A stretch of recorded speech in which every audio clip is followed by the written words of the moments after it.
Écoutez, merci en tout cas de nous recevoir et de nous entendre. Je crois que vous avez déjà vu Marc-Antoine Briand de Viginium qui vous a dit un peu ce qu'il faisait et à quoi ça correspondait. Alors évidemment, je vais me livrer à vos questions. Moi, ce sur quoi je voulais insister, c'est peut-être sur les aspects juridiques et pourquoi on a Viginium, pourquoi on a Viginium au SGDSN et quel est le cadre juridique dans lequel il est amené à travailler, qui, à mon avis, est la garantie essentielle de la qualité de son travail et de sa légitimité pour pouvoir travailler. Ceci, il n'y a pas de cadre juridique. En matière de désinformation, on n'est pas crédible. Donc, pour ce qui concerne pourquoi un tel service, vous le savez tous, et quand je vois David Colomb et quelques autres, je sais effectivement combien il sensibilise au sujet. Entre les élections américaines de 2016 puis 2020, le Brexit, les élections françaises avec les Macron Leaks, plus les tentatives qu'on a revues en 2022, il est apparu effectivement que les menaces informationnelles étaient vraiment en train de monter, de s'accroître et de devenir de plus en plus fortes. C'est pas tant qu'il n'existe pas de droit sur ce sujet. La loi de 1881, la vieille loi du 29 juillet, est toujours très, très pertinente. Quand je lis les articles 1 et 2, je dis finalement tout y est, ou presque, mais elle est vraiment très bien fichue. Il y a bien sûr la loi de 1986, dit loi Léotard, complétée par la loi de 2018 sur les manipulations d'informations. Mais en fait, même si ce droit est perfectible, nous, ce qu'on a réalisé à ce moment-là, c'est la capacité qu'on avait à pouvoir veiller, détecter et caractériser les menaces. Là, il y a des boîtes privées qui peuvent le faire, mais d'une part, elles le font avec leurs moyens et plus ou moins efficaces. Et deuxièmement, ces boîtes privées, elles peuvent être contrôlées par des intérêts qui peuvent eux-mêmes avoir intérêt à manipuler l'information ou l'utiliser. Et donc, comme nous nous intéressons essentiellement aux manipulations d'origine étrangère, parce que je le dis souvent en plaisantant, mais c'est pas forcément une plaisanterie. Si on devait s'intéresser aux fake news qui sont balancées en interne dans le débat politique national, je pense qu'on y perdrait beaucoup de temps et que de toute façon, ça poserait un problème démocratique. C'est pas notre niveau de le faire, c'est aux journalistes et c'est à la justice. Et la 17e chambre sur ce sujet est bien connue de tout le monde.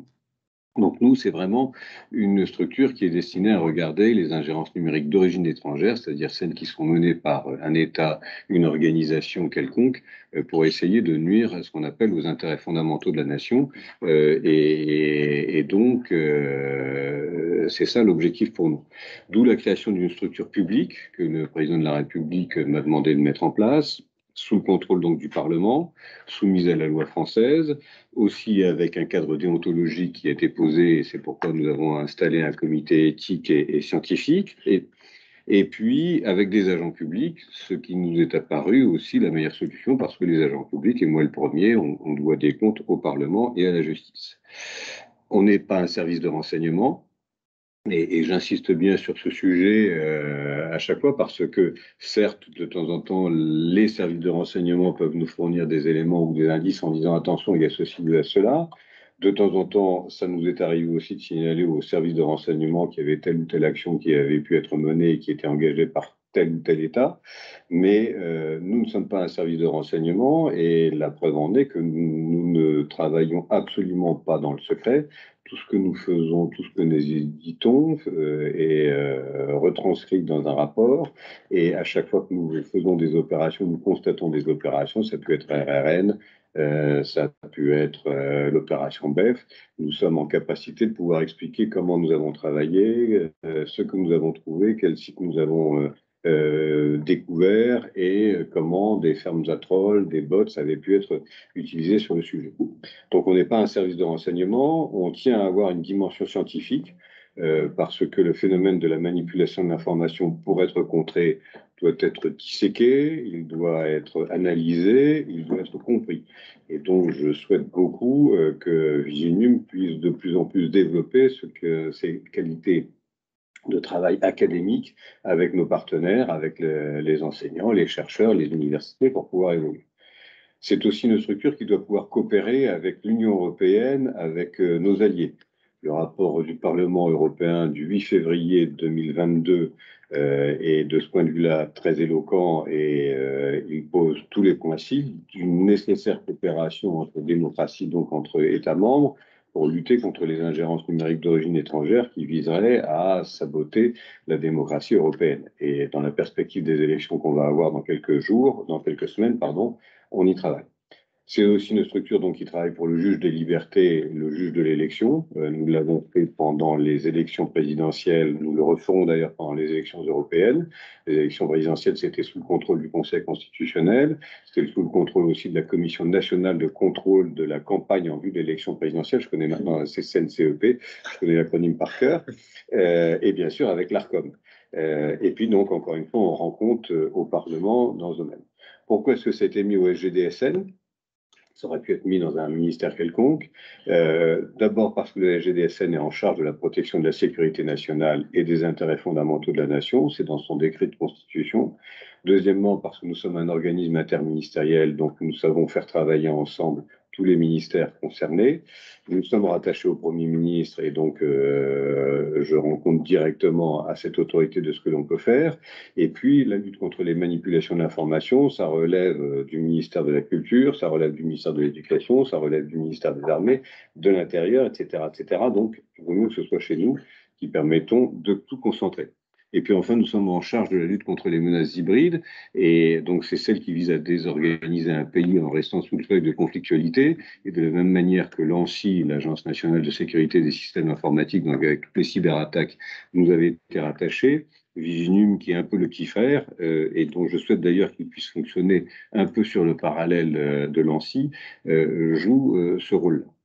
Donc, on a un cadre juridique qui est précis, deux décrets en Conseil d'État, une note délibérée en Assemblée générale du Conseil d'État, ce qui est très rare, et dans laquelle le Conseil d'État a reconnu que, je cite, Viginum poursuit un objectif d'intérêt général qui répond aux exigences constitutionnelles de protection des intérêts fondamentaux de la nation, comme de protection de la liberté de communication lorsqu'elle est menacée par la manipulation de l'information, et de protection du fonctionnement démocratique des institutions, notamment en période électorale.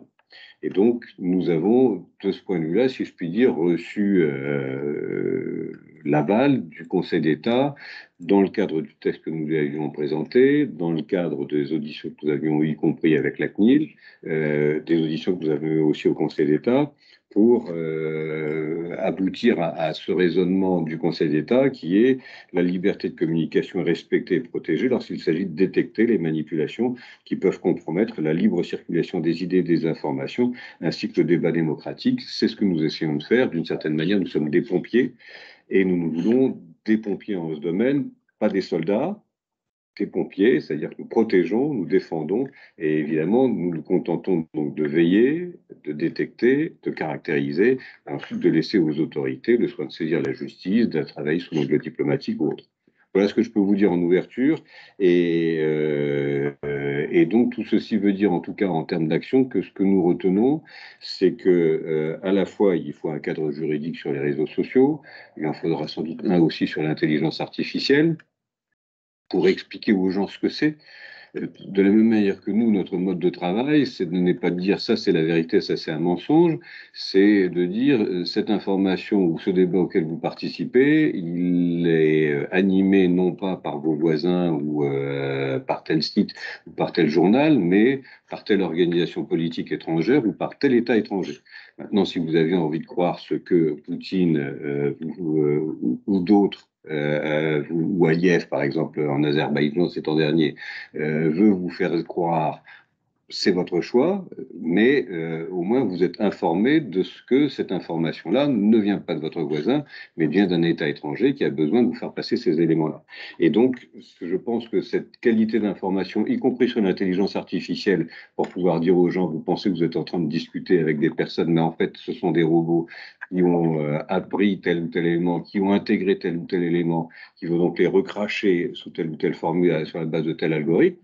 Ensuite, on a parfaitement le droit de croire un robot ou ce qu'il en est. Donc, il faut jouer là-dessus, il faut donc éduquer la population, la sensibiliser, et ça commence dès l'école jusqu'à l'âge adulte. Et puis, bien sûr, il faut coopérer avec l'Union européenne et avec nos voisins dans les démocraties, parce que les attaques se font à grande échelle, notamment au niveau européen, mais aussi avec les États-Unis.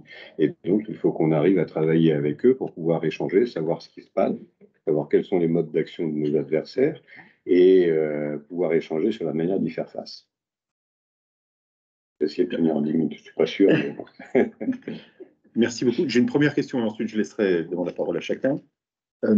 Si la France devait faire l'objet d'une manipulation d'ampleur bien faite à quelques jours d'une élection, est-ce qu'aujourd'hui, sur le plan juridique comme sur le plan opérationnel,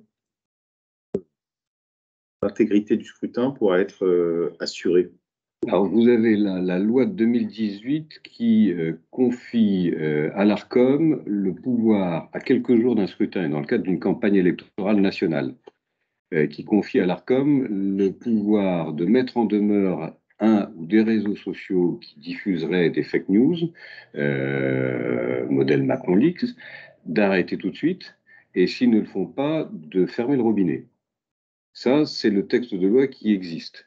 Alors, encore faut-il qu'il soit mis en œuvre. Dieu merci, il n'a pas eu l'occasion de l'être. Et ce qui permet tout accès aux réseaux sociaux. De couper l'accès aux réseaux sociaux, c'est-à-dire de les empêcher d'émettre, d'ailleurs de le faire à la russe ou à la chinoise. Oui. Mais donc, sous contrôle, c'est possible. C'est prévu par la loi, avec évidemment le contrôle du juge des référés qui intervient par derrière. Et comme on serait dans le cadre d'une campagne électorale, le principe est que l'Arcom, évidemment, confère. Alors le principe, mais pour le coup, c'est pas forcément écrit, sauf que dans le code électoral, le juge de l'élection, le Conseil constitutionnel, a le pouvoir de veiller au bon déroulement, j'ai les textes, hein, donc si vous voulez, je pourrais vous les redonner, de veiller au bon déroulement de la campagne électorale et à la possibilité d'intervenir dans le cadre de la campagne électorale pour empêcher des fake news ou tout ce qui pourrait altérer la sincérité du scrutin d'intervenir. Et c'est ce que le Conseil constitutionnel avait fait sans avoir besoin de le faire par la force lorsqu'il y avait les Macron Leaks, lorsqu'il avait demandé aux journaux de ne pas publier ces éléments d'information. Mais juridiquement, pour l'instant, ça tient. Ça tient pour des élections présidentielles. Ça peut tenir pour des élections législatives. Pour les élections européennes, pas forcément. Et pour des élections locales, non. Qui veut, évidemment, la parole est libre pour ceux qui sont à distance aussi. Qui veut commencer? Oui, je t'en prie. Bon, je laisse les uns et les autres se préparer. Bonjour, Bernard Benamou, secrétaire général de l'Institut de la souveraineté numérique et donc membre du groupe 4 sur la souveraineté et les ingérences. Nous avons eu l'occasion en interne de beaucoup discuter des plateformes étrangères et une sur laquelle je souhaitais vous interroger, et à savoir quels étaient effectivement vos retours par rapport effectivement au risque à la fois de manipulation et d'ingérence, c'est TikTok, qui a fait l'objet d'une commission d'enquête au Sénat et un rapport assez sévère sur le fonctionnement de la plateforme. Est-ce que vous-même avez observé effectivement une évolution dans les pratiques et effectivement les atteintes qui pouvaient être faites à l'information? Est-ce que vous-même suivez de façon attentive et est-ce que vous avez une opinion, si tant est que vous puissiez la donner, sur certaines personnes qui considèrent effectivement qu'à terme, ils devront suivre le chemin de Russia Today et Sputnik en termes de devenir sur la plateforme européenne? Alors, nous, on essaie d'avoir des contacts, y compris avec l'Arcom, avec les plateformes. Donc, on se fait régulièrement des réunions, on travaille avec elles. Il y en a deux avec lesquelles c'est très difficile de travailler. X et TikTok. Ce sont les deux avec lesquels nous avons effectivement du mal à avoir du retour, un dialogue constructif sur ce qu'elles mettent, sur ce qu'elles acceptent de mettre, ce qu'elles mettent beaucoup de retard à retirer lorsque nous leur faisons passer des observations, y compris d'ailleurs lorsque les services de police judiciaire, ou même sous l'angle judiciaire, font remonter des éléments d'information. Donc ce sont ces deux-là, effectivement, qui nous posent indiscutablement des difficultés et qui ne jouent pas forcément le jeu. Donc il y en a deux. Moi, justement, oui, pour aller, on voit bien que depuis qu'Elon Musk a pris X, il a vraiment réduit les capacités de modération, il répond aux injonctions, etc. Comment on appréhende ça? Comment on peut le faire? Alors, vous avez le DSA au niveau européen, la directive qui vient de sortir et qui prévoit la mise en place d'un certain nombre de sanctions. Donc, j'espère que ça va être dissuasif. Pour l'instant, l'Union européenne n'a pas encore eu l'occasion de l'exercer, de l'utiliser, même si X s'est fait convoquer à plusieurs reprises par les commissaires européens sur ce domaine. On va voir évidemment comment ça va se passer avec les élections de juin. Nous avons tout le loisir d'être assez inquiets sur la manière dont ça pourrait se passer. Et donc, on va voir effectivement ce que ça peut donner. Comment, dans le cadre des États généraux de l'information, on peut contribuer finalement, parce que là, on a parlé des plateformes, la réglementation existe. Il peut y avoir aussi des problèmes avec des médias français, hein, c'est pas complètement impossible. Est-ce qu'il y a des trous de réglementation, des choses dont vous considérez qu'elles ne sont pas assez couvertes? Est-ce qu'on peut traiter ces sujets? Enfin, comment est-ce qu'on pourrait contribuer ou alors il y a de la bonne réglementation, mais elle est difficile à appliquer, ça, on n'y peut rien. J'ai envie de dire. Moi, j'ai tendance à... Alors, c'est toujours extrêmement compliqué parce que vous pouvez évidemment garder le principe de proportionnalité entre les règles éventuellement coercitives que vous pouvez mettre à un moment ou à un autre et les atteintes que ça peut avoir en fonction des libertés. Donc, c'est extrêmement compliqué de toucher à la réglementation. Nous, quand on a travaillé sur notre recueil de données, c'est-à-dire la capacité que peuvent avoir les services à aller se promener sur les réseaux sociaux pour regarder qui dit quoi, qui fait quoi, on est tombé sur toute une jurisprudence du Conseil constitutionnel et par ailleurs une jurisprudence du Conseil d'État qui était abondamment reprise et qui consistait à se demander si l'objectif, par exemple, de lutter contre la fraude fiscale justifiait que les services fiscaux puissent se promener, y compris sur les boucles privées des particuliers, pour regarder comment ils se vantent d'avoir une villa, une Rolls, etc., alors qu'ils déclarent des clopinettes à l'IRPP. Et le sujet a été vraiment posé. Nous, par exemple, nous ne travaillons pas sur les boucles privées. Ne travaillons que sur ce qui est ouvert et le plus largement accessible. Un, parce que si nous voulions travailler sur les boucles privées, il faudrait passer par la loi. Et deux, on s'est dit aussi que nous, notre objectif de lutter contre la diffusion des fake news, c'est pas de travailler sur les boucles internes où les gens sont de toute façon totalement convaincus par eux-mêmes de ce qu'ils pensent et de ce qu'ils disent. Alors, juridiquement, si ce sont des propos qui sont discriminatoires, racistes, etc., la justice peut avoir intérêt à s'y promener, à regarder, mais à ce moment-là, c'est le coup de la justice, c'est pas mon boulot. Moi, mon boulot, et j'utilise souvent l'image, c'est de lutter contre le feu de forêt.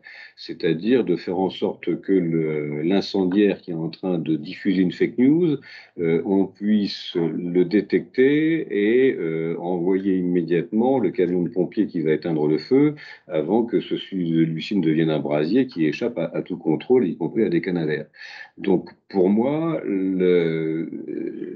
si je reprends toujours ma technique du feu de forêt, le type qui fait un barbecue avec les copains dans son jardin, ça ne me regarde pas. Si avec son barbecue, il commence à mettre le feu à l'extérieur, là, ça me regarde. Mais le feu, ça veut dire qu'on sort de sa boucle privée et on commence à avoir des attaques au niveau général. Donc c'est un post public, Facebook ou Twitter. Exactement. Exactement. Et donc, c'est tout ce qu'on va voir circuler sans être dans la boucle de A, B, C ou D, des pro-ceci ou des anti-cela, des pro-vaccins ou des anti-vaccins, pour prendre une image qui n'ira pas, qui est connue.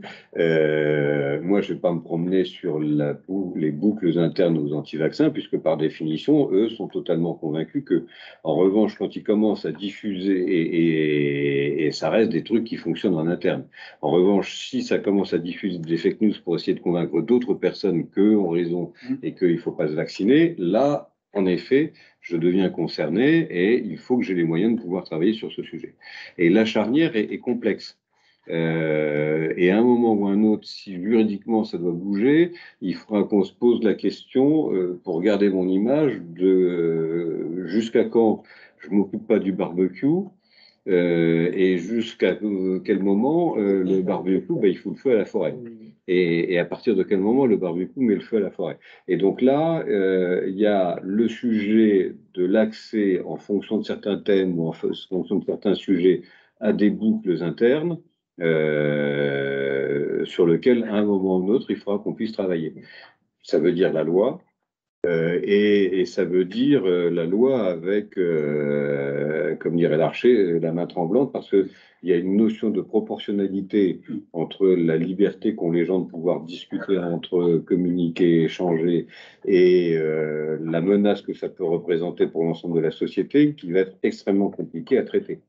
Et pour le coup, nous, on est déjà dans une forme de contrôle, mais c'est un contrôle léger administratif. Si on devait aller plus loin dans ce domaine, il faudrait forcément qu'il y ait un contrôle judiciaire. En tout cas, c'est mon sentiment, y compris d'ailleurs parce que à partir du moment où je révèle qu'il y a une manipulation d'informations caractérisée, il faut que je puisse expliquer au public pour que celui-ci l'intègre, l'accepte et en tire les conséquences dans sa propre réflexion. Il faut que je puisse être traçable, entre guillemets, sur la manière dont j'ai pu travailler. Sinon, les gens diront c'est un truc qui a été monté par une officine, ça vaut pas mieux que les autres, et je ne les crois pas. Donc, il faut forcément qu'à ce moment-là, j'ai pu avoir une intervention judiciaire. David, Il y a David Colomb qui a une question. Oui, bonsoir Monsieur le Secrétaire Général. Je voudrais vous présenter les excuses d'Arantxa González, notre présidente de groupe 4, qui n'a pas pu être présente ce soir. Elle a une obligation à laquelle elle n'a pas pu soustraire. Et j'ai non pas une, mais 3 questions à vous poser. La première a trait au fait qu'une dizaine de pays aujourd'hui démocratiques se sont dotés d'une stratégie nationale de lutte contre les manipulations de l'information et ou pour garantir l'intégrité des espaces informationnels. Est-ce qu'il est question que la France se dote d'une telle stratégie nationale, et une telle stratégie nationale, à défaut, vous semble-t-elle de nature à faciliter l'accomplissement de vos missions? Ma deuxième question porte sur les lois de transparence adoptées dans un certain nombre de pays depuis la loi FARA aux États-Unis en 1938 pour rendre visibles les opérations d'influence menées au sein d'un État par des agents au service d'un État étranger ou d'entreprises dépendant de cet État. Même type de question, est-ce qu'une loi de transparence de ce type vous semblerait pertinente, nécessaire, utile? Et ma troisième et dernière question concerne un volet qui n'est pas couvert à l'heure actuelle par les décrets régissant l'action de Viginum, qui concerne le volet prévention, qui concerne le volet résilience. Ne serait-il pas pertinent d'étendre les compétences de Viginum à cette dimension de la résilience de la société, de la prévention contre les manipulations de l'information, ou à défaut, serait-il envisageable de confier à un autre acteur cette coordination de la résilience? Voilà, désolé pour cette avalanche de questions. Non, mais je vous en prie, c'est la stratégie de lutte contre les manipulations de l'information. Oui, on est en train d'y réfléchir. On a commencé d'ailleurs à y travailler. Pour ça, il faudra que j'ai un mandat ensuite du Premier ministre pour le faire, mais je suis en train de réfléchir sur cette stratégie et sur ce mandat. Et je ne vous cache pas que j'attends avec beaucoup d'intérêt les résultats des États généraux de l'information, parce que je considère que la stratégie sur laquelle nous devons travailler a forcément vocation à se croiser avec le travail dans lequel vous êtes engagé, pour qu'on puisse en tirer les conséquences et que tout ça puisse bien se coordonner. Le deuxième élément sur lequel je serai attentif, c'est que je pense que, compte tenu de l'année que nous allons vivre entre les élections européennes, les élections américaines, ce que nous avons vécu sur les JO, et donc une capacité de nos adversaires à essayer de multiplier les manipulations d'informations, on va avoir un champ pratique qui va être extrêmement riche pour pouvoir avancer sur ce sujet. Donc oui, il faut qu'on travaille sur une stratégie de manipulation de l'information. En tout cas, moi, c'est ce que j'ai proposé à mes autorités, c'est ce que je vais proposer au Premier ministre. Et je crois profondément, effectivement, qu'il faudra qu'on puisse avancer sur ce sujet. Et donc, cette stratégie, elle devra forcément intégrer le volet prévention et le volet éducation. Et dans mon esprit, ça veut dire vraiment qu'il faut qu'on arrive à mobiliser l'éducation nationale, l'enseignement supérieur, sur les conditions dans lesquelles, et en fonction des âges et du niveau d'éducation, les gens peuvent être amenés à recevoir des informations, à les prendre et à essayer d'avoir le recul suffisant pour ne pas tomber dans des pièges lorsqu'ils sont tendus. Et ça nécessite un travail éducatif, j'allais dire, d'abord à l'école, qui est extrêmement important, parce que de la même manière que dans les écoles, on doit apprendre aux gamins à ne pas tomber dans les sujets de pédopornographie ou pornographie ou autre, et à bien maîtriser les réseaux sociaux et ce qu'ils voient, je considère qu'en matière de fake news, c'est la même chose, et en matière d'éducation, c'est la même chose. Il faut vraiment pouvoir jouer sur cet aspect-là. Ça vaut pour l'école au début parce que c'est la base, mais ensuite on peut largement remonter sur bon nombre de choses, y compris au niveau recherche avec le niveau enseignement supérieur. Sur la notion de résilience, moi je vais avoir cette année 2 directives européennes à mettre en œuvre qui concernent la résilience. Alors, pas la résilience en matière de lutte contre l'information, mais il y en a une pour les entités critiques, c'est-à-dire la capacité pour des organisations publiques, privées, des entreprises, des sociétés à faire face à une crise dite systémique telle que celle qu'on a vécue avec le Covid, à se redresser, à se mobiliser pour faire en sorte d'y faire face et donc revenir à la situation antérieure. Et la deuxième, ça concerne le cyber, où la directive NIS 2 vise elle aussi à renforcer la résilience des organisations face à cet aspect-là. Donc, est-ce que nous, il faudra qu'on puisse rajouter, le cas échéant dans ces textes, des éléments pour ce qui concerne la résilience sur la manipulation d'informations? Objectivement, j'en suis pas sûr, d'abord parce que sur les transpositions de directives, comme on l'entend assez souvent aujourd'hui, il faudra arrêter de surtransposer des directives, ça vaut pour l'agriculture comme pour tout le reste, et que je pense en plus que sur ce sujet, autant on peut avoir des textes et des règles qui existent au niveau européen, autant la spécificité en matière d'information, de liberté de l'information, nécessite qu'on reste quand même au niveau des États, parce que c'est vraiment un sujet de liberté fondamentale, et peut-être que certains de nos textes seront plus protecteurs des libertés que certains dans d'autres pays. Et en tout cas, je préfère, sur ce sujet, ne pas dépendre d'une majorité dans laquelle Orban aurait la possibilité de faire passer, un autre, faire passer des éléments. Donc, voilà où j'en suis sur ce sujet. Est-ce qu'il faut que ce soit Vigim qui prenne en charge cet aspect-là? Objectivement, je ne sais pas. Et là, il faut qu'on puisse y réfléchir. Moi, j'ai une fonction de pompier, j'ai une fonction de coordination interministérielle pour faire travailler l'ensemble des ministères ensemble.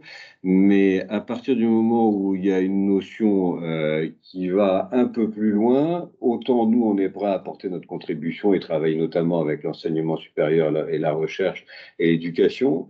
Mais on pourrait aussi imaginer que ce soit la culture et la communication qui prennent en charge cet aspect-là. On pourrait imaginer aussi que ce soit d'autres structures ou des autorités indépendantes ou autres, mais pas forcément chez moi, parce que c'est pas mon métier. Merci. Oui. Pardon, je me permets. Et sur la transparence. Oui, excusez-moi, les lois de transparence dans les différents pays, il y a effectivement une éventualité d'étendre la loi FARA et de réfléchir sur ces aspects-là à la France, et on y a travaillé, y compris avec la HATVP. Qui souhaitait être le réceptacle de ces déclarations de lobbying ou d'actions d'influence et d'ingérence dans ce domaine. On peut imaginer que ce soit effectivement la HATVP qui a l'habitude de ce genre de choses et qui en a la vocation. Moi, je suis quand même plutôt favorable, effectivement, à étendre ce type de règles à la France. Aux États-Unis, elle existe. Elle n'est pas totalement parfaite, tant s'en faut. Mais si on pouvait avoir un travail à notre niveau, et le cas échéant, une articulation avec, pour le coup, la commission 1G au Parlement européen, celle qui lui succédera dans quelques mois, en tout cas je l'espère, je pense que ce serait pas mal parce que pour le coup, il faut vraiment que sous ce dispositif-là, on puisse l'avoir à la fois dans notre pays, mais compte tenu de l'interpénétration au niveau européen, je pense que la législation, il faut aussi qu'elle puisse être au niveau européen pour ne pas se retrouver coincé d'une manière ou d'une autre. Simplement pour le compte rendu, vous avez fait un lapsus tout à l'heure, je crois, et j'en fais que vous avez entendu en parlant de stratégie de manipulation de l'information. Je pense que vous voulez dire contre les manipulations. Oui, excusez-moi. Je fais ça pour vous offrir l'occasion de corriger ce propos. Excusez-moi, ma fourche à langue, et oui, c'est une stratégie de lutte contre les manipulations d'information. Et l'intelligence artificielle l'avait bien retranscrit, enfin, fidèlement à ce que vous avez dit. Si vous pouvez le corriger, je serai infiniment reconnaissant. Moi, j'avais une question sur un petit périmètre.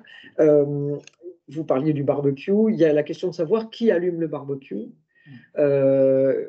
Où est-ce qu'on en est de créer un tiers de confiance qui permette aux gens de diffuser des news, voire des fake news sous pseudo, mais en étant susceptibles d'être identifiés,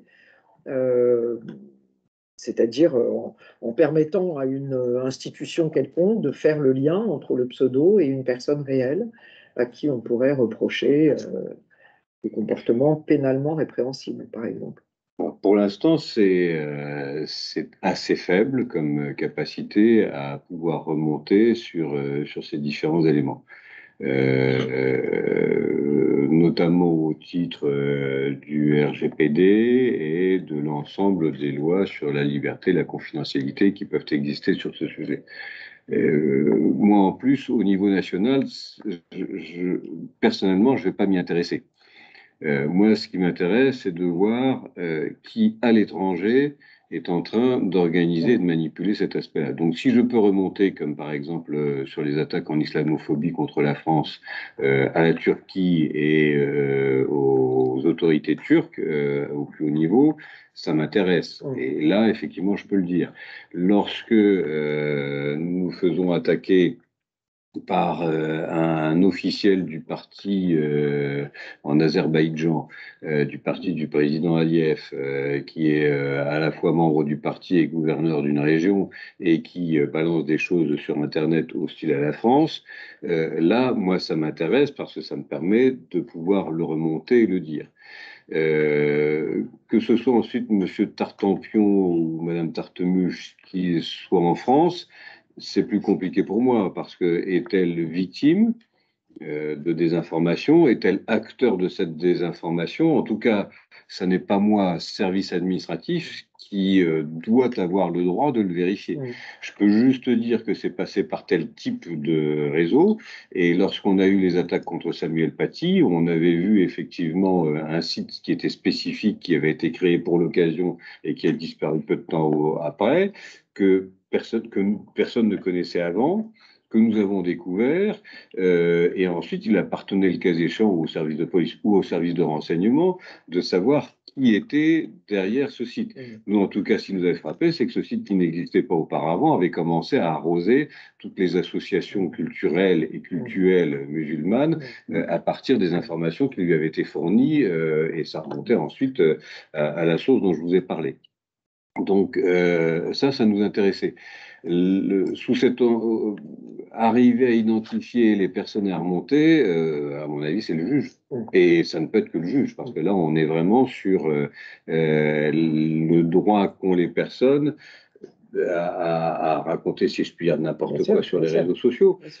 normalement, effectivement, à un moment ou à un autre, je pense utile qu'on puisse les identifier, en tout cas que les gens puissent être responsables de ce qu'ils disent et de ce qu'ils évoquent, mais avec le risque aussi un jour, c'est qu'ils se censurent et que par rapport à une situation politique ou autre, ils soient dans une situation où ils peuvent être poursuivis pour non pas avoir écrit des horreurs, mais avoir simplement critiqué le gouvernement en place.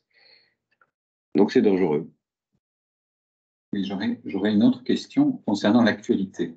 À savoir, on sait très bien que les Fermatrol et autres réseaux, effectivement, amplificateurs soit de désinformation, soit d'informations qui peuvent être anxiogènes, se manifestent en période de crise. Là, j'allais dire, par rapport à l'actualité immédiate, en particulier les événements autour des agriculteurs, est-ce que vous avez déjà eu l'occasion de détecter des manœuvres d'amplification?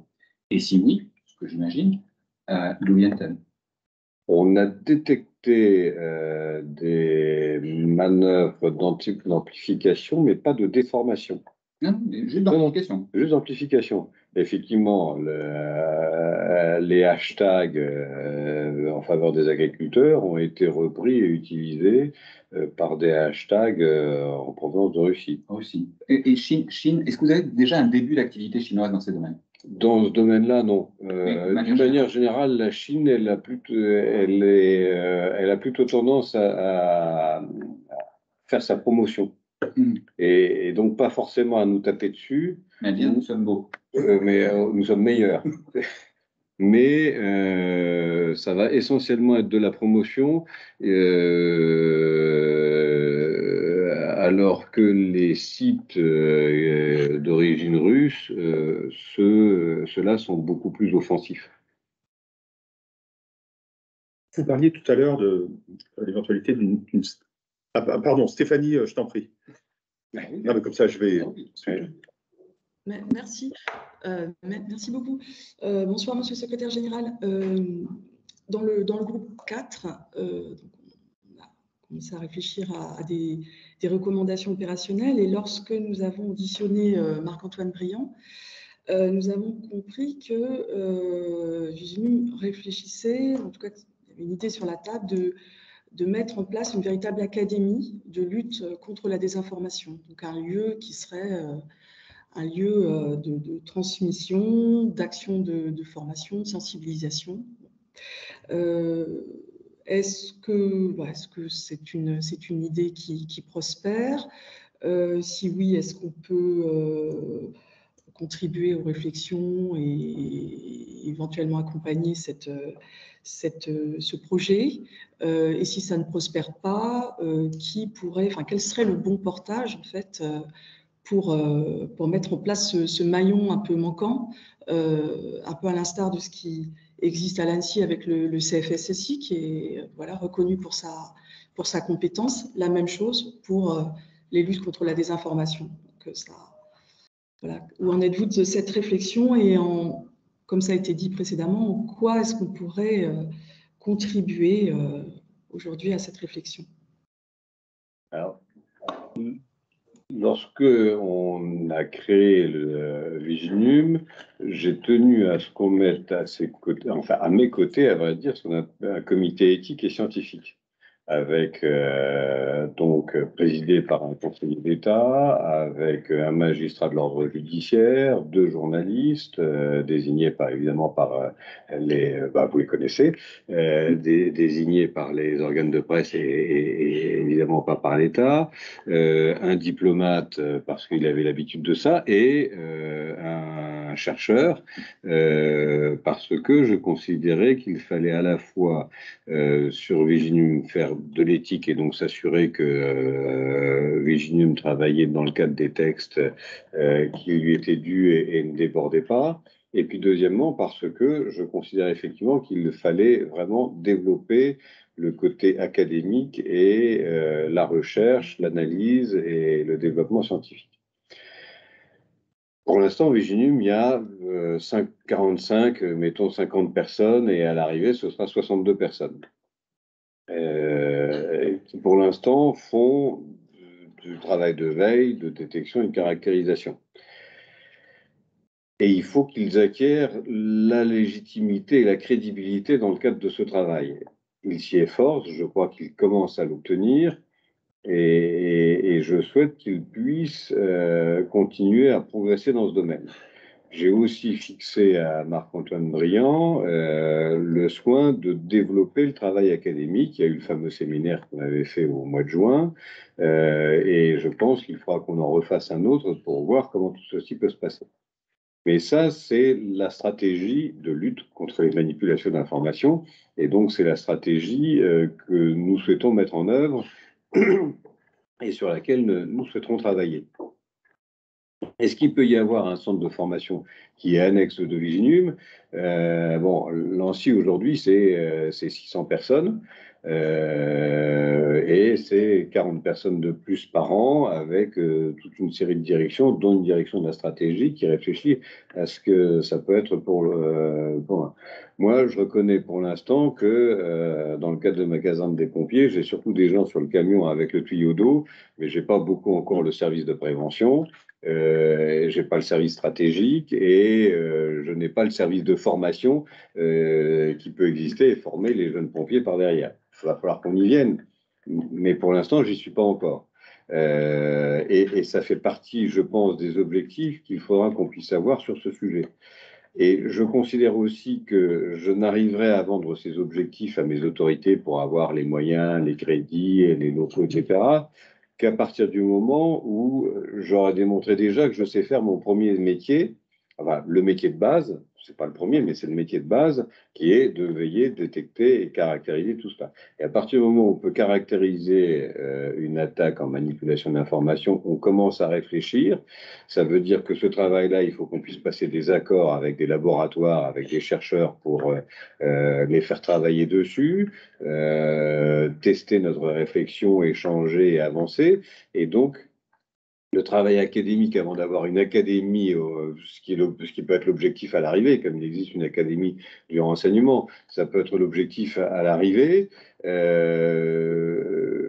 Je pense profondément qu'il faut que ce soit vraiment appuyé sur le monde de la recherche, parce que je suis monde administratif et que ça fait longtemps que je suis fonctionnaire, donc je connais les limites à l'imagination des fonctionnaires et à la réflexion, et je pense qu'à un moment ou à un autre, il faut pouvoir s'appuyer sur des gens qui vont aller au-delà. Donc, est-ce qu'il faut que ce soit à l'intérieur de Viginum? Je ne crois pas. Est-ce qu'il faut que ce soit une structure universitaire avec laquelle nous soyons en accord et que nous passions des accords de coopération, de formation, que nous financions et qui puissent évoluer? Je crois davantage à cet aspect-là pour pouvoir essayer de progresser et d'avancer sur ce sujet. Est-ce qu'il faut ensuite qu'il y ait des actions de formation? Oui, on peut l'imaginer, mais on peut aussi imaginer que dans les universités, dans différents centres d'enseignement, dans les écoles de journalisme, il puisse y avoir cet aspect-là. Après, qu'il y ait des geeks qu'on fonctionne au codage ou au décodage, à l'analyse des logiciels, des algorithmes, etc., OK. L'influence étrangère, elle peut passer évidemment par des opérations de manipulation, elle peut aussi passer par l'extension de l'influence dans des organisations internationales en charge de questions relatives à l'information. Par exemple, l'Organisation internationale des télécommunications. Est-ce que sur les questions relatives à ce qu'on avait coutume d'appeler autrefois l'ordre mondial de l'information, est-ce qu'il y a une pensée stratégique française? Est-ce qu'il y a une véritable coordination interministérielle? Non, objectivement, non. Non, il n'y a pas de stratégie sur ce sujet, il n'y a pas de réflexion.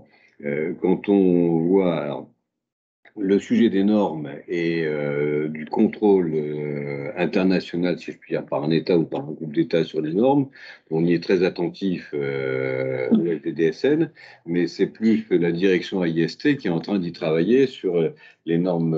La direction, pardon? Des affaires internationales, stratégiques et technologiques AIST, c'est elle qui va travailler sur ce sujet-là, mais en matière de sécurité économique. Par exemple, elle va travailler effectivement sur le droit du cyberespace, pour éviter que ce soit la jungle et pour éviter que la législation soit imposée par les Russes ou par les Chinois.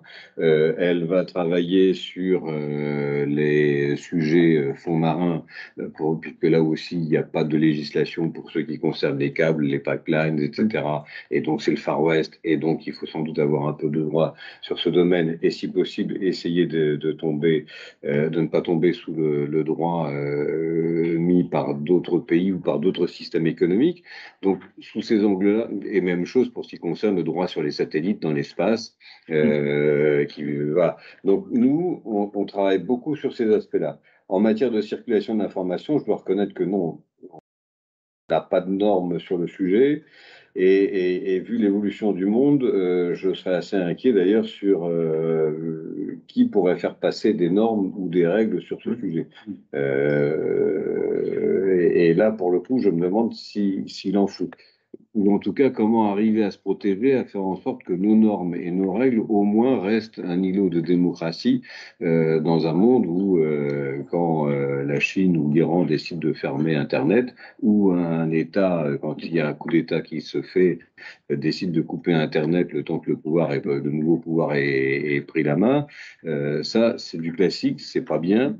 On peut toujours dire que c'est pas bien et qu'il ne faudrait pas le faire, ça n'empêchera pas les gens de le faire.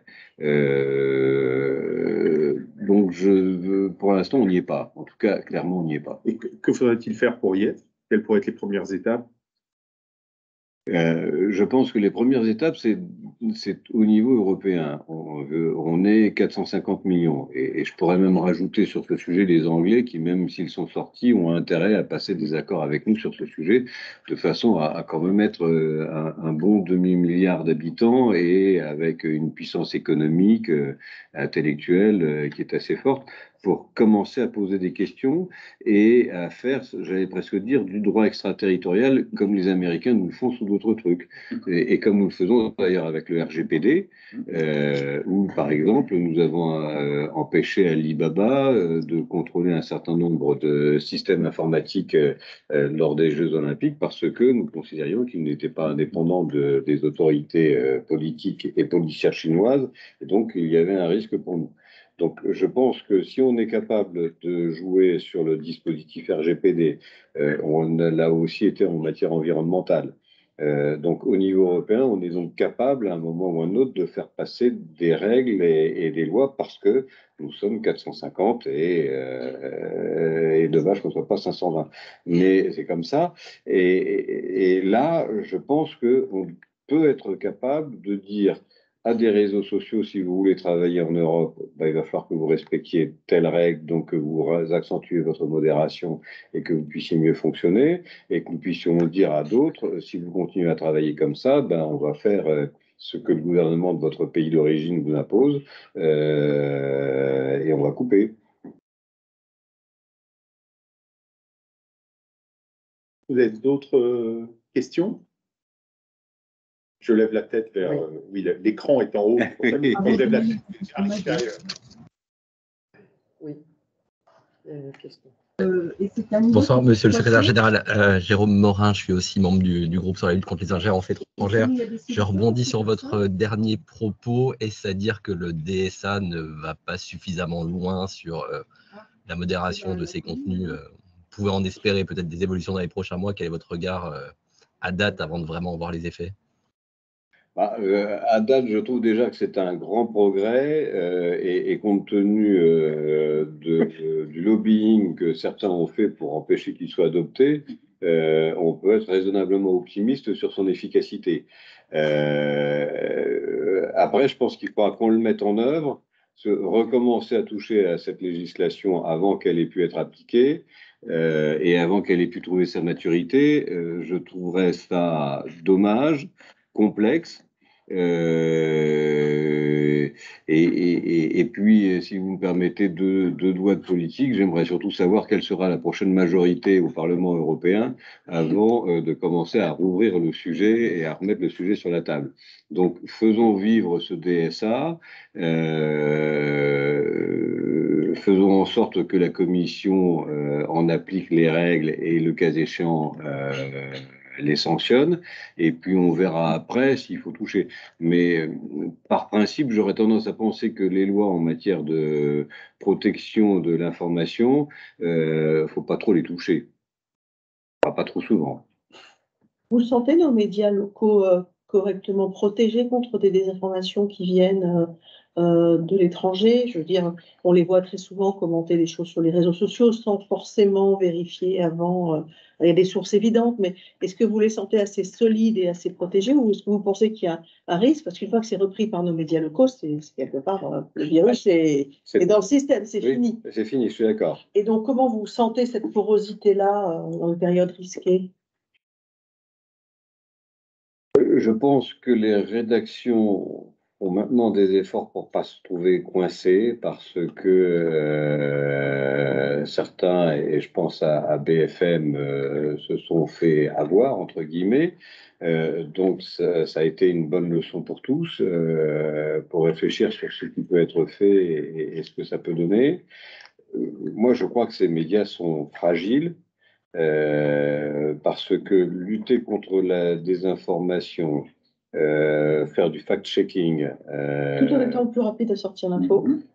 tout en étant plus et voilà, et une mauvaise info qui circule, c'est du stress pour la chaîne qui pour l'instant n'a pas encore reprise et qui fébrilement doit vérifier si elle est exacte ou pas. Alors si jamais elle est inexacte, tant mieux pour ce média qui n'a pas repris, parce que ça lui permet de dire j'ai bien fait d'attendre, les autres se sont fait avoir. Mais si jamais l'information est exacte, c'est un peu dur. Moi, je crois franchement nos médias assez fragiles sur ce sujet, tout simplement parce que l'immédiateté, le côté sensationnel, je pourrais vous citer les 10 citations que vous connaissez par cœur, y compris en commençant par Talleyrand, et ça remonte à loin, qui explique effectivement qu'une mauvaise information, c'est quand même beaucoup plus marrant à utiliser, à faire que la vérité. Donc, et beaucoup plus efficace en plus, en tout cas pour un certain nombre de choses. Donc, on voit bien ce que ça peut donner. Vous avez aussi toujours la célèbre citation de Lazareff disant une information a démenti, c'est 2 numéros vendus. Donc, vous avez cet aspect-là qui est très difficile.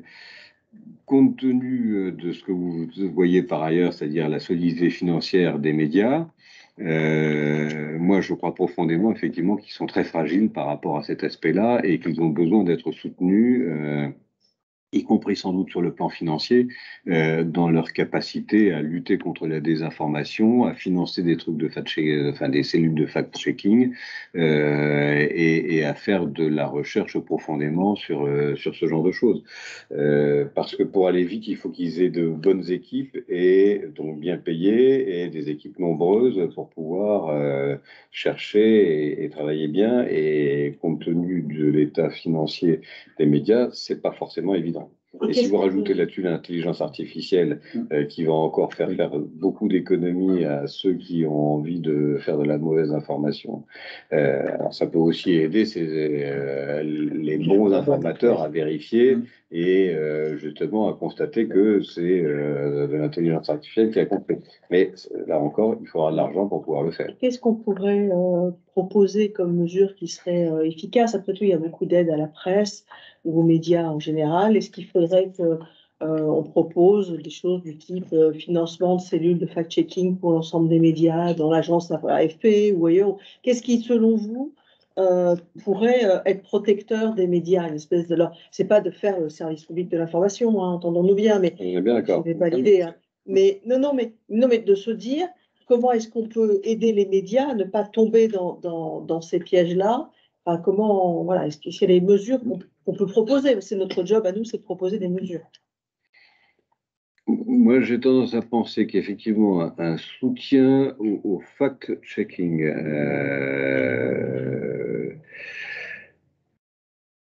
un soutien aussi aux actions, un peu comme le fait le CNC pour le cinéma, un soutien aux actions ou aux émissions pédagogiques pour expliquer aux gens ce qui se passe, ce que c'est, comment ça fonctionne, y compris pour pouvoir faire des reportages pour essayer de remonter sur telle ou telle action de désinformation qui a eu lieu et pouvoir la démonter et pouvoir expliquer aux téléspectateurs qu'on s'est tous fait avoir à un moment ou un autre.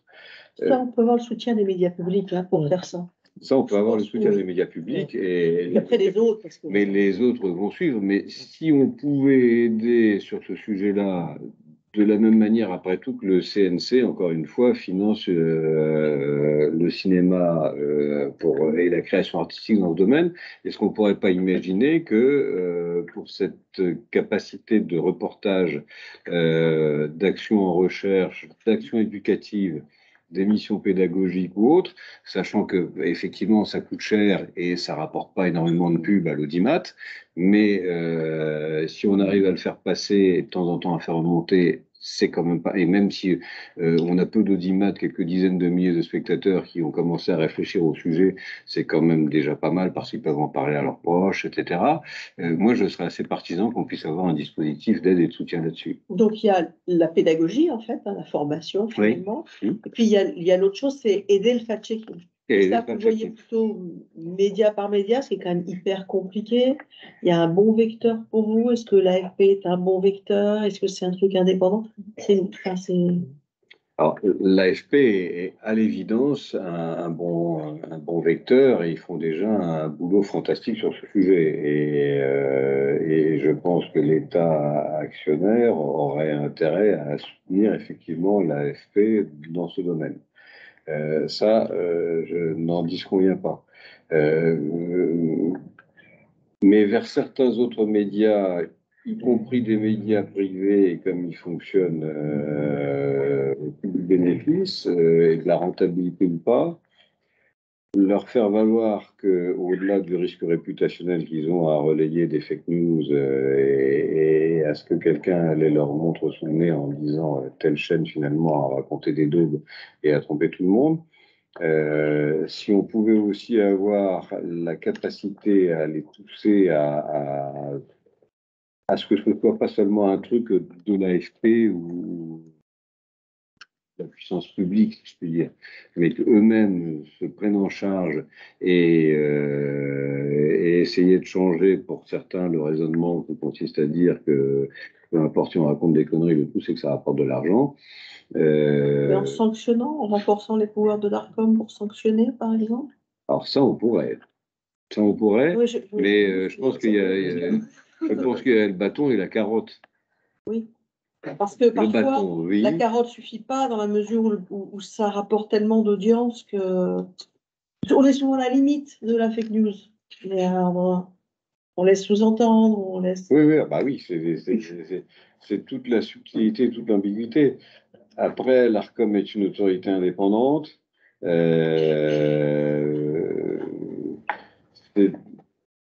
Moi, je suis frappé quand je vois la CNIL ou autre, ils me disent toujours vos lois, c'est parfait à condition que ce soit, et elles peuvent être contraignantes à condition qu'elles soient utilisées par un gouvernement démocratique, j'ai aucun problème. Mais si un jour il y a un gouvernement qui est pas très démocratique qui arrive au pouvoir et qui les utilise, on va tous se mordre les doigts d'avoir laissé passer un truc. Et c'est un peu la poule et l'œuf, parce qu'en même temps, si on ne fait pas, on risque d'avoir un gouvernement. Je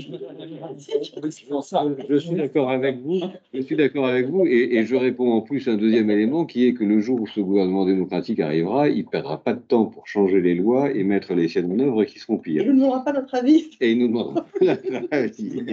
Donc, je partage votre sentiment sur le fait que l'ARCOM pourrait être durci et plus sévère, clairement. Et en champ de compétences, l'ARCOM a suffisamment de champ de compétences. C'est réglé, c'est mon ignorance. Hein. Oui. Tout ce qui est numérique, c'est dans l'ARCOM, c'est pas dans l'ARCOM. Ils ont une partie liée à la loi sur les manipulations d'informations. Et la loi de 2018, on travaille énormément avec eux dans le cadre de la loi de 2018, puisque l'ARCOM a la possibilité d'intervenir à partir du moment où la diffusion de fausses informations peut avoir une conséquence en matière d'ordre public. Et donc, c'est retrouvé à la limite, je l'ai peut-être quelque part dans les documents, mais je dois avoir quelque part. Est-ce que je l'ai mis? Il faut que je le retrouve, mais Alors c'était le CSA, contribue à la lutte contre la diffusion de fausses informations susceptibles de troubler l'ordre public ou de porter atteinte à la sincérité dans des scrutins mentionnés au premier C'est alinéa. le CSA ou l'ARCOM, là? Ben, en fait, c'est devenu l'ARCOM. Ah oui. C'est devenu l'ARCOM. Mais en revanche, il y a un enjeu sur cette question-là, y compris sur le champ audiovisuel, puisque s'agissant de la propagande russe en Europe, des sanctions ont été prises par les institutions européennes sur la base de sanctions économiques, alors que les Britanniques, par exemple, c'est l'Ofcom, l'équivalent de l'ARCOM, qui l'a fait.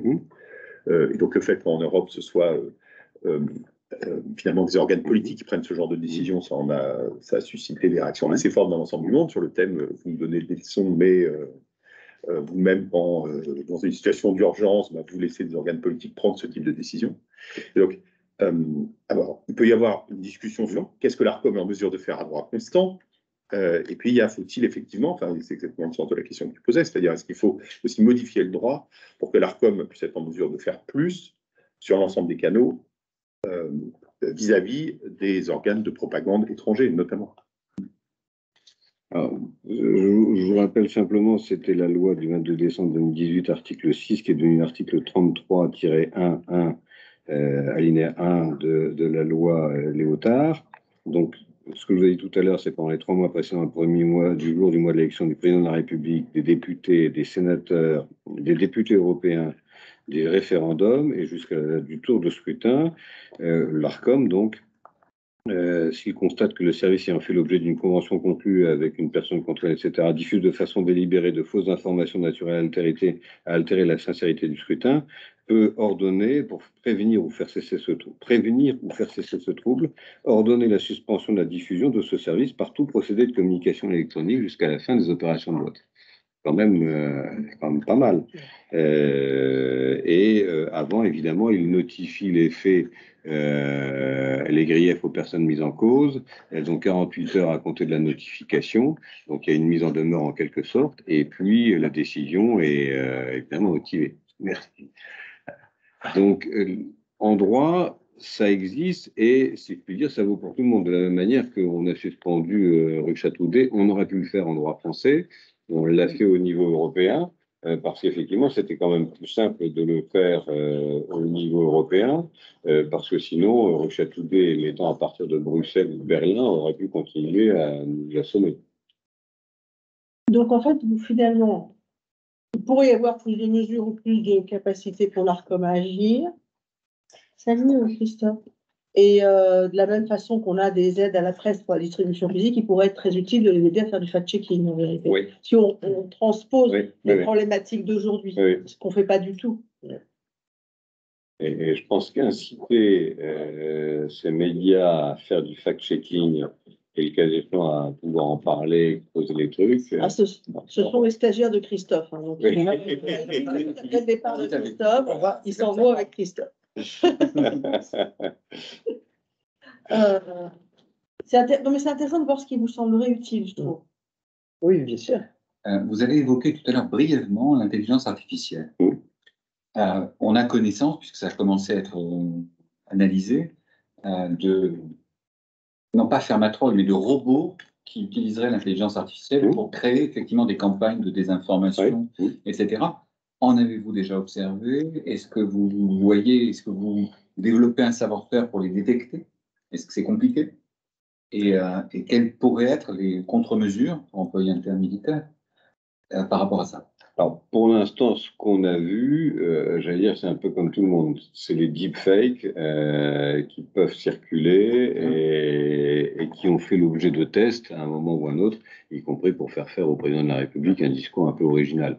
Ça, on a vu ça, mais...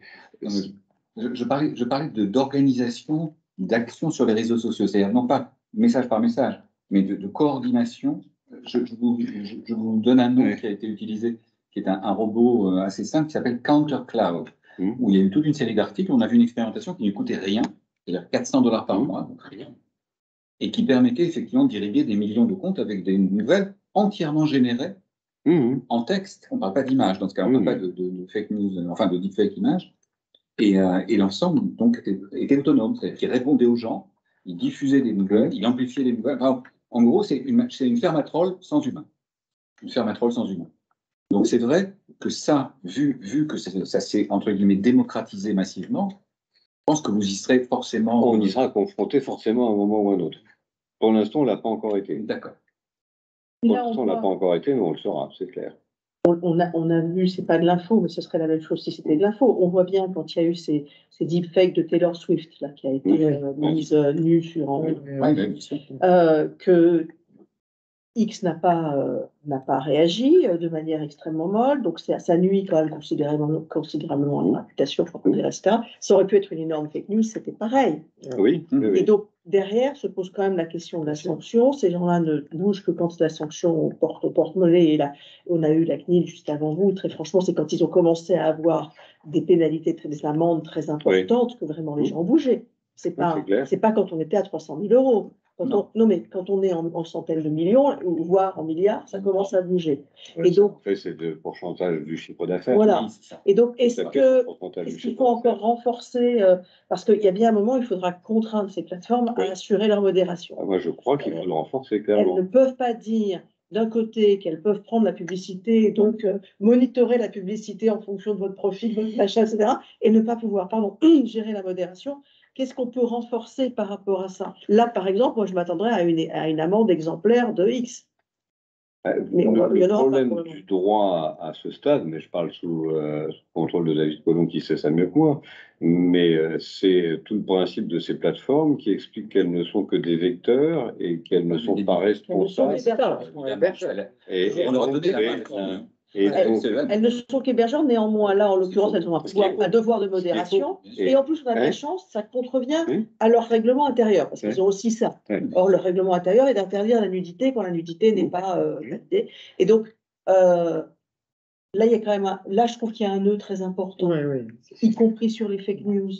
Moi, je pense que là-dessus, il y a un nœud important et de toute façon, en droit, il y a sans doute le fait de considérer que les plateformes ne peuvent pas s'exonérer de toute responsabilité en indiquant qu'elles ne sont que, si je puis dire, le messager et pas l'auteur du message. Parce que, à la limite, je reviens à la loi de 1881. Si on demande sur la loi de 1880 d'avoir sur les journaux ce qu'on appelle l'ours, avec le nom de l'éditeur et le nom du rédacteur en chef, et les gens peuvent être poursuivis à ce titre, je pense qu'il faut mettre la même chose sur les réseaux sociaux. Parce que là, clairement, ils jouent avec les limites, notamment sur X, en réduisant considérablement la modération, en ne répondant pas aux demandes de modération. Donc, il y a en plus un non-respect même de la loi actuelle, en réalité. La modération, c'est pas du tout. Non, pas du tout. Pas du tout. Et ça pose un vrai problème partout, aux États-Unis comme en Europe. Mais du coup, je suis même pas certain que son modèle économique tienne la route, parce que comme il laisse passer des horreurs, on a vu, y compris après l'affaire le massacre du 7 octobre, il y a plein d'organismes qui ont dit non, là c'est pas possible, j'arrête la pub. Et donc aujourd'hui, X n'est pas rentable, perd de l'argent, Dieu merci, heureusement. Mais ça ne suffit pas. Mais ça ne suffit pas. Ça suffira jusqu'au moment où Elon Musk va se dire que sa danseuse commence à lui coûter cher. Vous avez vu la nouvelle sur le Delaware? Vous avez vu le régime de primes qui était censé s'appliquer? Oui, a été cassé par un juge. Il vient de perdre 56 milliards de dollars, ce qui pour une journée est assez difficile. Même pour un homme riche comme lui. Il a fait un tweet très sobre en disant ne domiciliez jamais votre société au Delaware. Ça a été sa seule réponse. C'est assez extraordinaire. Là, je trouve qu'on a des fils intéressants en termes de, même si nous, on est petits pour aborder le problème de la responsabilité des plateformes, mais je trouve que quand même, il se pose y compris sur la formation, et puis sur la formation, là pour le coup, aux fake news, à bien comprendre les contenus. Là, on a certainement un rôle à jouer, et là, c'est vraiment en plein dans les états généraux.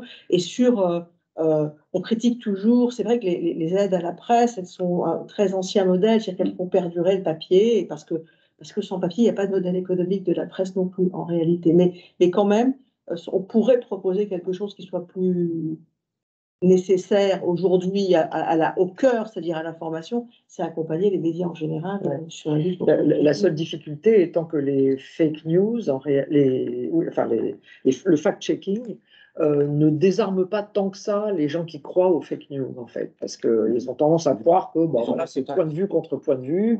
Moi, je pense que la vaccination contre le Covid était faite pour nous injecter des puces à l'intérieur du corps. Il y a quelqu'un qui me dit le contraire, ben, c'est parce qu'il a intérêt à me dire le contraire. Et à partir du moment où on a cette... Vous aurez toujours la difficulté sur ce sujet. Moi, Vincent, je pense qu'il faut que tu fasses quelque chose. On ne peut pas prolonger le... Si, on peut, mais voilà. Moi,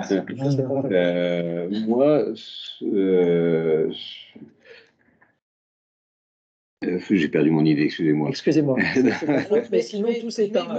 Tu as raison, mais l'idée, c'était que les médias, on va dire recommandables, en tout cas nationaux, etc., ne les reprennent pas. C'est une chose d'avoir une fake news sur X et de l'avoir sur... ça, c'est vrai. Je ne peux pas dire non, mais sur un média connu. C'était plutôt ça, c'est de protéger nos médias nationaux contre des fake news dans lesquelles ils pourraient tomber. Il y en a qui sont vraiment bien faites. Mais après, vous avez un autre sujet. Si on prend les journaux... Pour remonter à quelques dizaines d'années, vous aviez l'Humanité, vous aviez Rivarol, vous aviez toute une série de journaux qui existaient au milieu, et on sait effectivement que Libération aujourd'hui va avoir un contenu éditorial qui est orienté d'un côté, et que à l'heure actuelle, on n'a pas le même. Voilà. Moi, ça ne me dérange pas que sur une plateforme, de la même manière que CNews aujourd'hui sur les chaînes d'information continue après une ligne éditoriale, ça ne me dérange pas qu'une plateforme dise moi j'ai telle ligne éditoriale et donc je suis sur Fox News et je pars sur cet aspect-là. Le tout c'est que les gens le sachent. Après, ils décident de regarder LCI, CNews et qu'ils ne diffusent pas de fake news non plus. Et qui ne diffusent pas de fake news. Parce que la propagation d'une fake news dans un journal télévisé, c'est et la capacité à remonter, parce qu'il faut aussi bien dire que quand même, quand ils doivent démentir ce qu'ils ont dit avant, le démenti fait 3 secondes quand ils ont passé à une, et donc on s'en sort pas. En fait. Mais après, moi, l'idée que j'ai là-dessus, c'est que d'une certaine manière, ce réseau social, il va un peu fonctionner comme une boucle. C'est-à-dire que si vous voulez être convaincu que la Terre est plate, vous irez toujours sur tel réseau social qui va vous affirmer que la Terre est plate et que les vaccins, c'est dangereux pour la santé.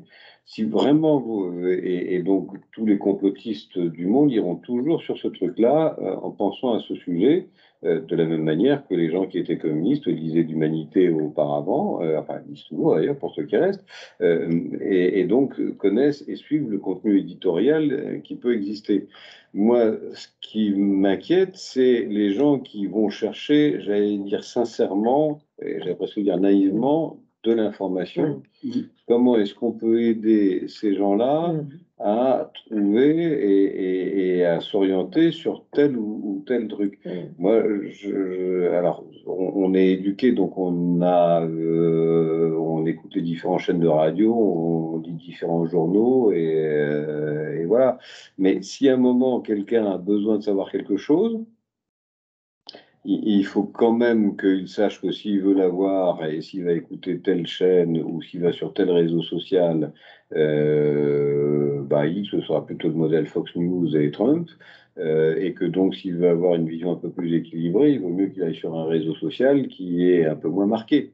Déjà sur cet aspect-là, en termes d'affichage, c'est-à-dire en termes de transparence, de dire ce qu'on est et d'avoir une ligne éditoriale, je trouve qu'en matière de transparence, d'explication vers le grand public, ça serait quand même pas mal. Alors, est-ce que ces médias ont intérêt à le dire ou vont le dire?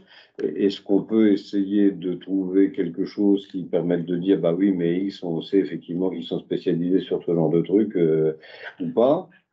Mais de la même manière qu'aujourd'hui, quand vous regardez BFM TV, vous avez les faits divers à la française. Et alors, je mets à part aujourd'hui des agriculteurs qui occupent tout le monde. Mais sinon, habituellement, sur BFM TV, vous avez les faits divers parce qu'ils ont un truc. Vous avez sur LCI, c'est la situation internationale et ils vous font la situation internationale. Sinon, c'est encore autre chose. Donc, vous savez sur quoi vous voulez aller dans telle ou telle circonstance. Est-ce qu'à un moment ou un autre, les réseaux sociaux, dans la mesure où par la diffusion d'informations qu'ils font, contribuent à l'information, Est-ce qu'on ne devrait pas à un moment ou à un autre leur demander d'être plus transparent sur ce sujet, ou en tout cas avoir quelque chose qui nous permette de dire il est abonné à ça? Si je peux me permettre. Le problème, c'est qu'on a parlé tout à l'heure d'amplification. Or, on a remarqué une chose, c'est que les contenus clivants, comme on dit maintenant, ou polarisants, sont ceux qui font de l'audience, c'est-à-dire ceux qui font de l'interaction, de l'engagement, comme on dit dans ces métiers. Par définition, l'intérêt de ces plateformes, c'est évidemment de les mettre en avant. Oui. Donc, par définition, le fait de dire on va aller vers tel ou tel réseau social, alors évidemment, il y a le pire du pire, c'est-à-dire ceux qui sont idéologiquement orientés comme X, mais tous les autres qui vivent de la publicité, et c'est à ma connaissance l'essentiel de l'industrie, par définition, reproduiront ces mécanismes d'amplification, même s'ils ne sont pas idéologiquement marqués. On ne peut pas dire que le Meta ou Facebook soit plus marqué, pas vraiment, mais il n'empêche qu'ils ont participé, y compris même à des génocides en Birmanie, ils sont accusés de les avoir orientés. Donc par définition, c'est plutôt le cœur, entre guillemets, du moteur économique, du modèle économique sur la publicité, et donc quelque part l'idée de mettre en avant les contenus les plus racoleurs, les plus clivants, etc., qu'il faudrait remettre en cause. Si on ne remet pas en cause la machine, le cœur de la machine, à mon idée, le reste sera cosmétique. Ça veut dire que dans ces conditions-là, il faut pouvoir contrôler ou en tout cas avoir de la transparence sur les algorithmes que ces réseaux sociaux utilisent pour faire monter ou remonter de l'information à un moment ou à un autre. Je souhaite bien du courage à ceux du DMA et du DSA, les deux, qui sont censés effectivement faire de la transparence algorithmique. À mon idée, ça ne marchera pas. Sauf à l'imposer, et ils s'échapperont toujours. Je rappellerai pour mémoire qu'il y a bien longtemps de ça, quand Microsoft avait été accusé, vous savez, pour la fusion entre Internet Explorer et Windows, la Commission européenne avait demandé transmission du code de Windows, et Microsoft avait répondu non. Il a tellement évolué qu'on n'a plus de code. Donc, je vois bien une réponse de ce genre pour Meta, Insta et quelques autres. C'est là où on peut dire la règle, c'est la règle. Vous ne pouvez pas me fournir ce que je vous demande, donc vous avez une sanction, tant de pourcents du chiffre d'affaires, jusqu'à ce que vous puissiez me retrouver le code en question. Le code en question. Ça s'appelle les astrales. Et je pense qu'il le retrouverait. Évidemment. Mais voilà, on revient toujours à ça et à la difficulté de l'exercice qui est le vôtre, c'est que faut obliger les gens à jouer la transparence sur la table, avec le risque effectivement que ça représente en termes de liberté publique vis-à-vis d'un organisme qui est supposé permettre à tout le monde de s'exprimer librement. Plus personne n'a de questions. Deux dernières à distance. Pardon. J'avais deux rapides questions. Une sur l'intelligence artificielle générative dont on parlait tout à l'heure. Je souhaitais savoir si Viginum était à date doté d'outils, si tant est qu'ils existent, pour vraiment déceler ces deepfakes. On a vu des choses assez caricaturales sur les réseaux sociaux, donc c'était facile à déceler. Mais si demain on a des opérations d'ingérence étrangère assez travaillées, est-ce qu'on arrivera facilement à les identifier? Et puis une deuxième question, alors qui relevait de la diffusion de fake news dans nos médias traditionnels français, voire sur les opérations d'ingérence étrangère que vous avez décelées, combien ont pu être reprises dans ces médias traditionnels, pour vraiment aller au bout du sujet dont on parlait. Il me semble que c'est assez marginal si on accepte, alors notamment ce qui avait été diffusé sur l'épisode des Étoiles de David taguées à Paris, mais qui sont pour le coup difficilement décelables pour les journalistes dans l'immédiat comme étant des opérations d'ingérence étrangère. Donc avoir votre éclairage là-dessus, c'est vrai que c'est pas toujours facilement visible immédiatement. Sur votre première question, on a investi beaucoup sur ce qu'on appelle des socles techniques pour essayer d'identifier et de remonter plus facilement sur les sites, notamment à l'étranger, qui diffusent. Donc, pour l'instant, on a commencé à travailler sur l'intelligence artificielle, mais il faudra sans doute qu'on investisse encore davantage pour développer nos capacités sur ce sujet au fur et à mesure. Mais on se donne les moyens de pouvoir le faire et on va se donner les moyens de pouvoir le faire et de pouvoir mieux identifier encore ces aspects-là.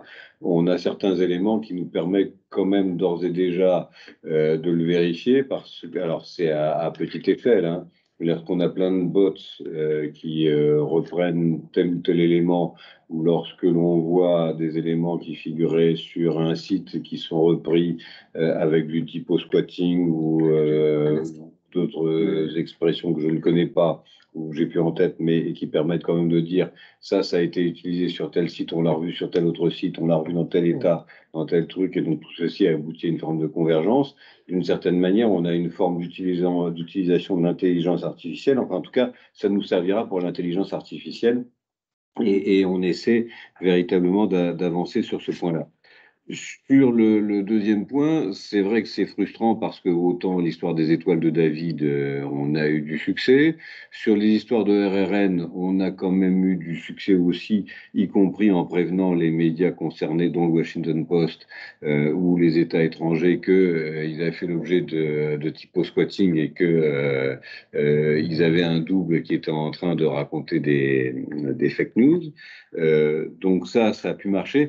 Est-ce que c'est encore très léger, je suis d'accord. Mais malheureusement, on ne voit pas tout passer. Et on n'en est qu'au début et on a les moyens dont nous disposons qui vont monter, mais il y en a qui montent lentement. Et alors que tout ça est très tendu, on essaie de se focaliser sur quelques opérations sur lesquelles on sait que ça va se passer. Donc on a ouvert une opération sur les Jeux Olympiques, on en a ouvert une sur les élections européennes. J'ai demandé à ce qu'on regarde un peu l'impact des élections américaines chez nous, parce que ça peut avoir une manière avec l'ultra-droite américaine d'essayer de pousser les feux avec QAnon. On regarde aussi ce qui se passe chez nos amis les plus chers, si je puis dire. On surveille un peu ce qui peut venir de Turquie, d'Iran, de Russie, de Chine. Donc, on a quelques sonnettes, comme on peut dire. Et puis, on regarde aussi sous l'angle économique, parce que on est assez sensible aux actions qui peuvent être engagées pour essayer de dézinguer des entreprises économiques qui sont importantes pour nous. L'exemple le plus célèbre, ça avait été Danone au Maroc, qui avait perdu 80% de son chiffre d'affaires suite à des fake news sur le fait que ces yaourts étaient empoisonnés. Je suis de Nestlé avec l'histoire de l'eau. Oui, absolument. L'eau. Je pense que ça va donner lieu à une débauche d'amplification. Oui, tout à fait. Là, on est au cœur de ce qui peut toucher tout le monde. C'est le cas de le dire. Oui, tout à fait. Je crois qu'il nous reste collectivement à vous remercier. Merci. C'est très intéressant. Et merci pour votre temps. À votre disposition. Et bon courage à vous. Merci. Et à vous. Oui,